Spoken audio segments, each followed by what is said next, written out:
So let me give you an idea. One is I call wealth stacking. I have trademarked this as well. And what we do is we're picking free and clear property owners, and we're picking the exact size house we want, and we're mailing them or calling them. Why?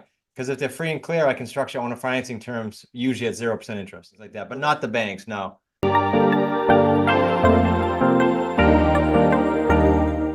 Hi, I'm George Pino, CEO of Commercial Brokers International, and thank you for joining us on our channel today. I have a great guest for you. It's Chris Prefontaine. He's the founder and chairman of Smart Real Estate Coach and also Wicked Smart LLC, one of the fastest growing companies that in the last few years. And he's also a four-time best-selling author. Now, I've tried my hand at writing. I can tell you that I'm by no means a best-selling author. In fact, I think I'm more of a alternative to Ambien. If you read the first couple pages, it'll put you to sleep pretty darn quick. I'm pretty boring in my writing, but to be a four-time best-selling author, I think that says quite a bit because it also is that you have a lot of people that are coming back, and it's not just a one-time fluke trying to get off and get out. Now, a lot of what Chris does, I think, is the ownership and real estate ownership and coaching for the real estate investors, getting them first involved into their first real estate investments and continuing off. And he has a couple of strategies, I think, that are very unique, that are very pertinent to all investors, not just the investors that work with him. More importantly, he can coach you and show you how to do that.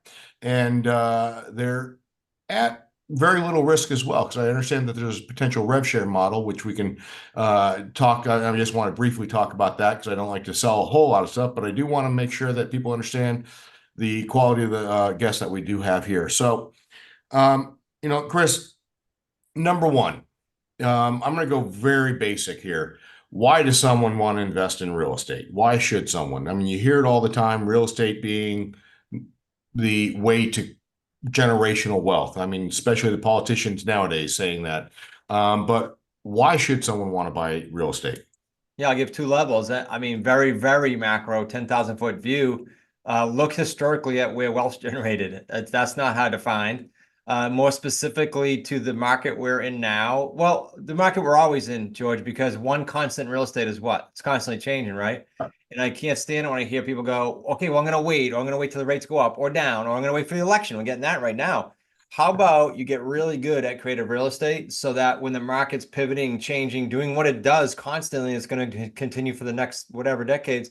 How about you know how to pivot and know how to create the deals no matter what market? That's like a comfort thing to get up and go, I don't care what happens. I know I can create deals no matter what. So those are two different answers. No, absolutely. I think that is, there's a lot of benefits to the ownership of real estate. Obviously, there's potential for depreciation and things like that. But when it comes to what you were just saying, I 100% agree with you that, whenever someone tells me or I hear somebody saying, I want to wait for that. And really, a lot of times I find that that's really just people that are uninformed or haven't really delved into the reasons why or what they should be doing or I what agree. their ultimate goal is.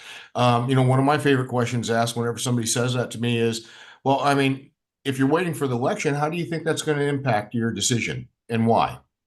And really understand what they're thinking and how they're going about it so that we can actually come in. And ultimately, you're absolutely 100% correct. If you buy the property at the right time, right price, and right structure with a business plan of how you're going to exit, you should be safe at any time during the market, whether it's an up market or down market. In fact, I can tell you that myself as an investor, I've actually exited down markets much better than I have in up markets because there's to me a down market is just opportunity. 100%. Yeah. Yep.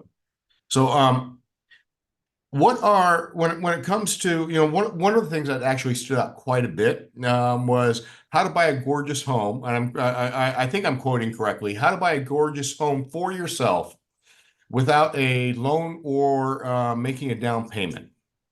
Now, I'm pretty sure I have an idea of what you're talking about, but kind of go into that a little bit as well, if Yeah. you don't. Yeah, I love to. And the backstory of that, George, is when I came out of the 2008 crash, I had zero choice but to do what you just said. I had no cash. My credit was trash. I literally moved from a oceanfront home in Newport Rhode Island to a one-bedroom apartment. So I said, okay, if I'm going to participate in real estate again, I got to change some rules here because I don't have anything. And so how, I say that your quote was one of my things I teach. Why? Because even if you learn how to do creative real estate just for yourself, it's a Hmm. win. When I came out of the crash, all the stuff I signed personally on, all those banks were doing what? Knocking on my door, right? Because I signed personally on them. So how about never deal with that again? And how about just deal with the seller directly and not have to put your name personally and your assets and your family's assets on the line? That's what I mean by, okay, how about go find a gorgeous home for yourself? Here's an example. Real examples are best, I think. We're looking for a home right Absolutely. now for my son and for my brother who's relocating to this area. So what are we doing? We're picking a zip code, we're picking free and clear property owners, and we're picking the exact size house we want, and we're mailing them or calling them. Why? Because if they're free and clear, I can structure owner financing terms usually at 0% interest. So that, like, Right. think about that in this market. So that's just a tidbit of what I meant by that. Okay, so if you're doing a 0% interest loan or so, I'm assuming that a lot of what I know some of the players in the market as well, they try and target, for instance, uh, stale listings or old listings because that's a seller that typically it may tell that doesn't have debt on it, obviously, but it's a seller that from day one I was told that price is the great equalizer. You know, price will always equalize out, and that's the only reason why a property doesn't sell. It's either overpriced or it's undermarketed. Those are the only two reasons. And is if price is the great equalizer, if you're targeting owners, do you find it more successful targeting owners that are perhaps a stale listing that might be ready to make that move to say, you know what? I've tried to sell this on the open market. Maybe we can get a little bit creative and get this moving on that side of it. Or do you just specifically target kind of how you went about with that? I mean, have you found one being more beneficial than the other, or? Okay, this is interesting because this goes along the lines of what I said when I said, "Hey, when the market changes, know how to Mhm. pivot." What I meant by this, what pond to fish in for Yeah. exactly what you're saying. Yep. So, example, March of 20, the economy's in a complete panic. Our number of what we call takens, but it's putting properties under agreement in our community, went through the roof, record numbers March and April. But then what happened? All the sellers then things settled down in COVID, and they all started selling right on their Mhm. own like hotcakes. So did I fish in the pond of for sale by owners during that time? No, they're all selling. Did I fish in the pond of the free and clear off market things not on MLS? Yes. So it's just a matter of what the market's doing, where we're going to fish. But in general, we go after for sale by owner, for rent by owner, expired listings, and then the niche lists like we just talked about. One is similar, George, to what you said. Right now we're doing it. Listings that are 60 days out or more, knowing that the realtor's sort of going, oh, it's not selling. And we target those that have little equity on Yeah. purpose because we know they're not going to lower their price. And we could probably get a sub two out of that. So, yes, that's one example of a niche list, but just Mhm. knowing again what market we're in and how to pivot. Absolutely. I think, I think that goes, it's a good lesson for all investors, whether they're going this route or, well, for anything. Ultimately, we have the technology now to be able to target market exactly who we want Yeah. and go after, and your success rate should be that much higher. And in fact, to that end, I've had a couple conversations with different people and also just checking the general news. A lot of it was saying that this is not the right time for this or whatnot. I actually disagree. I do too. um, I think this is a great opportunity right now that in disruption people get a little bit more creative, and there's a lot of what we call the fog of war or froth that's coming up that people are unsure about. And really, if you can create that certainty, like I do have a buyer here, I can get you this, I can get you your price today. All we're asking is that you carry back financing, and then on a payday at a certain time frame, we can come out. I think that's a much easier sell today than it was in a hot market where you're competing against buyers that are coming out and jumping all over and saying, "Hey, I'll give you cash and close in 15 days." So I think there's actually probably a little bit more opportunity right now if it's done right, and that's where I think your services or coaching is extremely valuable because there's a lot of details that go into this, such as, I think one of the best, most important part is how to structure that loan. Whether what's your investment horizon going to look at and things like that. Now, are you finding that um, uh, to mitigate risk of that, are you looking to like a certain time frame to refinance, to get out, to get with your to put new debt in place that can cash out the seller? Because obviously the seller is selling because they want to sell. Yeah. We're going to cash out one of two ways as far as timing this with the seller. And to your earlier comment first, there there's in 33 years this month for me, actually last month, 33 years has never been this type of demand for creative real estate. It's never been so Yeah. well known. Even when we started the coaching in like 2012 or 13, whatever it was, there was like two or three people doing them, and you probably know the names. I know you do business with them as educators. Well, now there's my son-in-law is in a mastermind group of 200 of them. I mean, it's just different now. People, okay, so there's an understanding. I As remember far the as last big rush, just if I was actually in the late 80s. And yeah, so 33 years, I get not quite there. I'm a little older, I think, maybe, but yeah, last big rush on this creative financing stuff was late 80s in California for California. I was just a babe then, so I couldn't really speak on the national level, but I remember seeing it then. But you're right. It's a really great time. pumped Yeah, up. there's Great. headlines in the Wall Street Journal about it, so it's a great time. So as far as cashing the sellers out, okay, we're gonna do a couple different things. We're gonna exit on a rent to own typically, and I'm giving you the base strategy. I'm not going in Yep. advance. And No. and and we're gonna time that to the seller's term we have with them. If we have one, if we bought the home sub two and there's no term, we're gonna sure we might do a rent to own at the beginning, but then we're gonna actually end up owner financing that buyer and creating another whole payday as a bank. So it just depends. We're never gonna refi and take out a bank loan. We are always going to either keep it for rental, or if you like, the short-term rental strategy, I don't, but there's a bunch of people in my community that buy them the way we buy them and do the short-term rentals, or we're going to cash them right out with a rent to own. The rent to own person is going to go to financing and cash us all out. Mhm. We have a very strict, George, I know you know a lot of people in the industry, so you'd appreciate this. There are most educators that publicly will say, hey, as far as cashing out buyers, we don't really care because if it's a rent to own, we can put another buyer in there. That might be okay, like legally for them, but morally and ethically, it's awful. Like if a buyer's going to get put in a home, I want to set them up to win, period. So Absolutely. we have a default rate of like 2 to 10%, whereas most people teach us and they have about a success rate of about 20%. It's crazy. So we have strict process for the buyer to get it recashed out. Mhm. Okay. Now, speaking of which, you know, I'm a big fan of multiple streams of revenue. And one of the concepts I know that you teach quite a bit is 3 paydays a deal. Mm-hmm. And so, I'm looking at this and I'm looking at how it can be structured. I think there's at least 3 paydays per deal that you can do, but like as you're saying, but can we kind of delve a little bit more into that? Sure. And then I'm going to ask a couple other questions as well as far as, where some potential other streams of income might be. Yeah, because you can go even deeper. But the basic three that we actually trademarked federally are okay, George, let's pretend George is my buyer and doesn't matter what I have for a term. Let's just be basic here and say George is going to come to the table. Who do we deal with as buyers?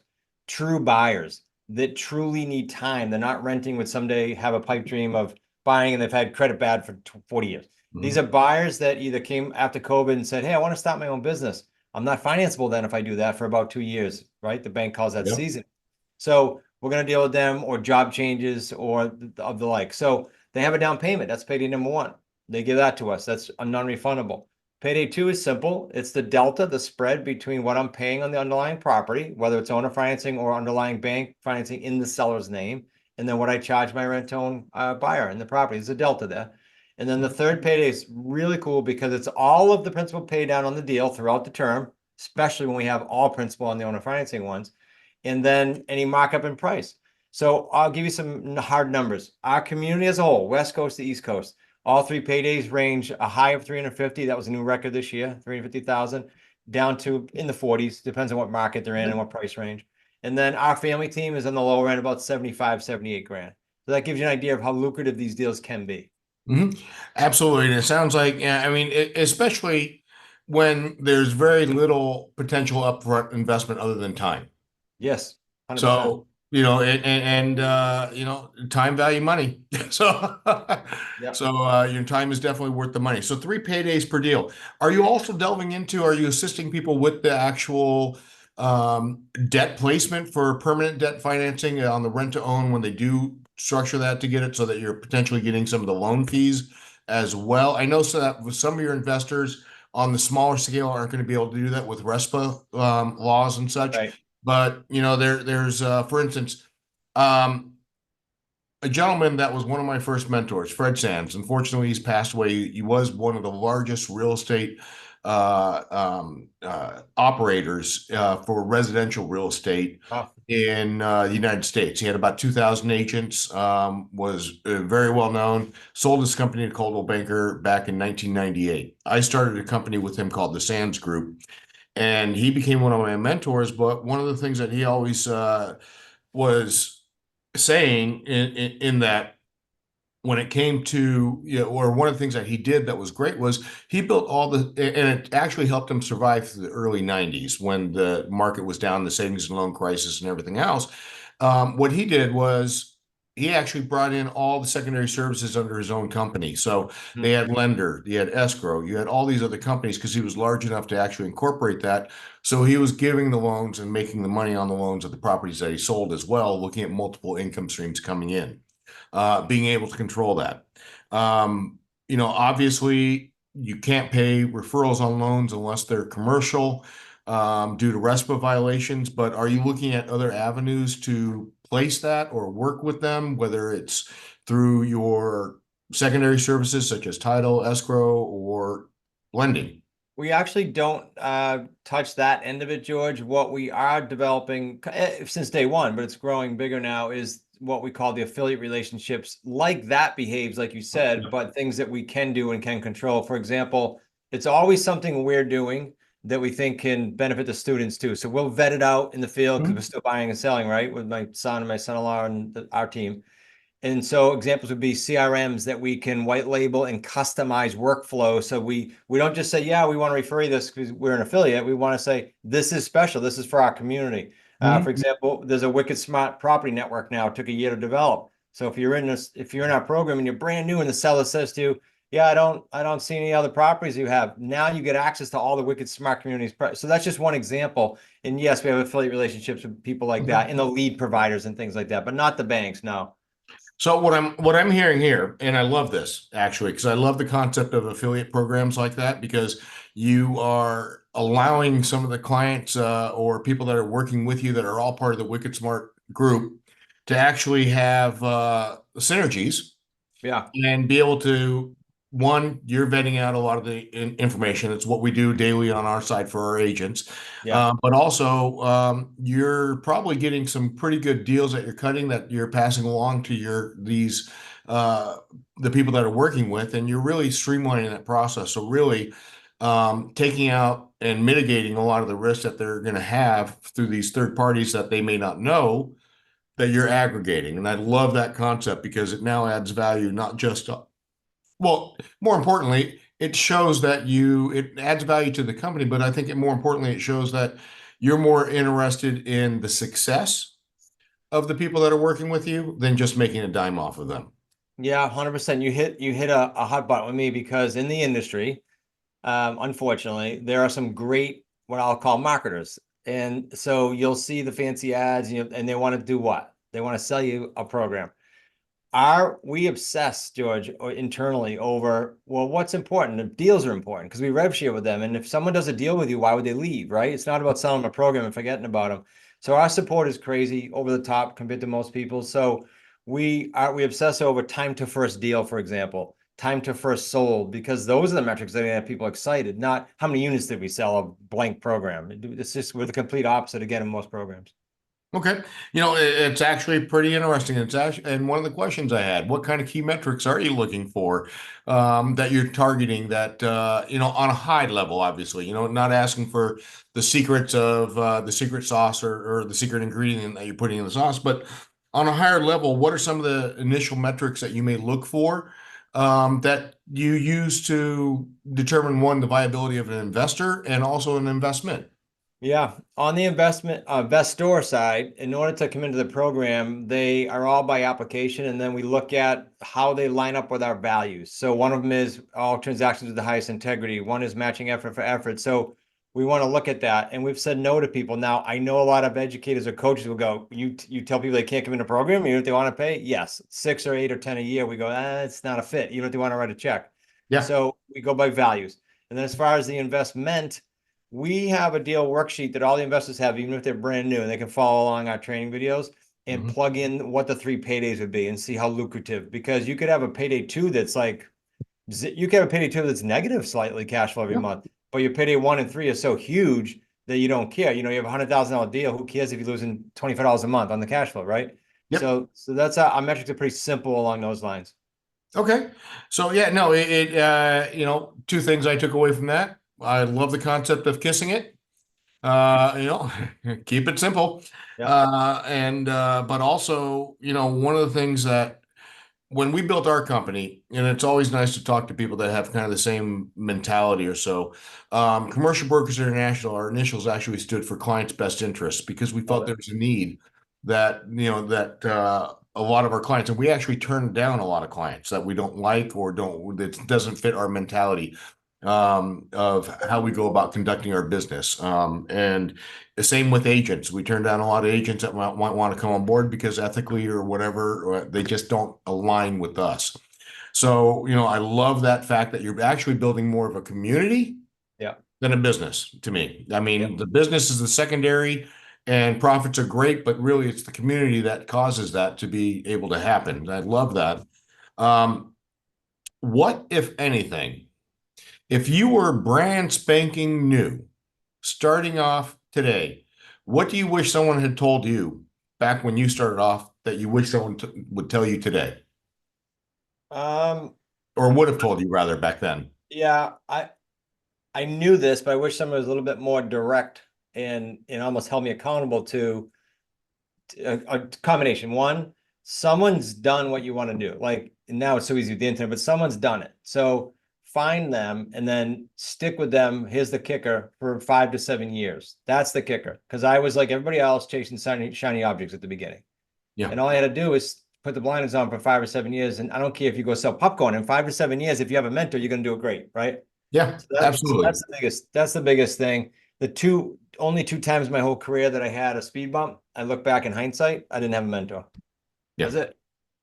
Makes sense. I mean, I think that that is key.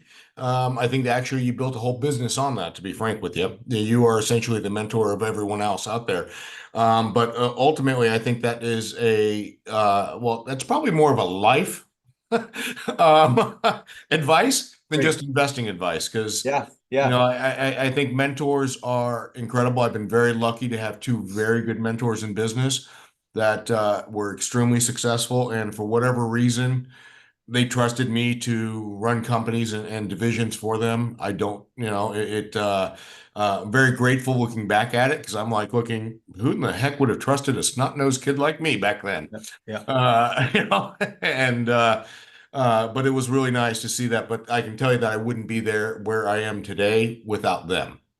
Right. And then also my business partner plays a good foil as well. We're different. I'm of the mentality that you should never partner with someone on business if you can't do three times the business, Yeah. because you're going to have it's no matter what relationships are potential headaches. So if you're going to do the same amount of business, don't take the extra headache on. But if you're going to do three times, then it's worthwhile. I guess it kind of goes back to what my business partner's father used to tell him. If you ever do business with family, charge them double just for the headache. So, which more often than not is probably true. Yeah. So, I appreciate this, Chris, and I think there's a lot of really key takeaways here for investors, both getting into it and wanting to start getting into it, but also um, wanting to astute investors. And I wanted to also try and leave something for some of the more the investors that are doing more so. How do you take your investment to the next level, would you say? Let's say you're at that, because I think that's the biggest fault for a lot of people where they get into the methodology of I'm doing this, I'm investing, I'm going from one business to the next, but the next thing they never grow, they stagnate. Um, Yeah. if I'm creating this business and I'm doing this investment, how do you see the next steps? Is it going into just more properties, or is it going into larger properties, or? A little of everything. depends on their personality and their palate. So let me give you an idea. One is I call wealth stacking. I have trademarked this as well. And what we do is, let's say you're in the community and you did 5 or 6 properties. It sounds little, but they're lucrative properties, as we said earlier. We'll do what we call wealth stacking. We'll take a look at, okay, I owe this seller in 4 years a balloon of X, or this seller is a sandwich lease right now. I'll try to turn that into a sub 2. I'll try to discount the balloon coming up and keep that property forever. So without doing any more deals, the wealth stacking pulls more money out of the existing deals. So it's a little bit more advanced. And the second thing is, to your earlier point, I think we talked off air about it, different asset classes. So I bought an office building where I housed all my companies until last fall. I sold it because post-COVID, my employees are all over the country now, not in that building. And so we did very, very well. But we bought that building, a mixed-use building, without a bank. Now, underwriting, you're in commercial.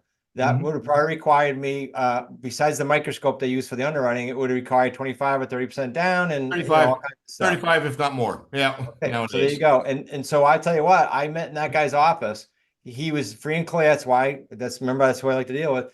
And it took us about 10 minutes. And then our attorneys were in the same office, coincidentally, and that deal was closed in less than a month, owner financing. Yeah. And so look into the advanced strategies, are the wealth stacking and other asset classes. Okay. Fantastic. I think overall then, I got to thank you very much for this. Very informative, I think. I appreciate you having me this on. is something that I'm probably going to actually rewatch a couple times myself, because there's a couple ideas here and concepts I think that are worthwhile to really delve into and get into a little bit more so. And I suggest anybody who's interested to, I have contact information down below here right now for Chris and his companies, and also a link to one his books as well. So when you're ready, take a look at it. And thank you again, Chris, so much for joining us on this show. And for all those that are watching, if you have not subscribed yet, please do so. And don't forget to give us a like. Thanks.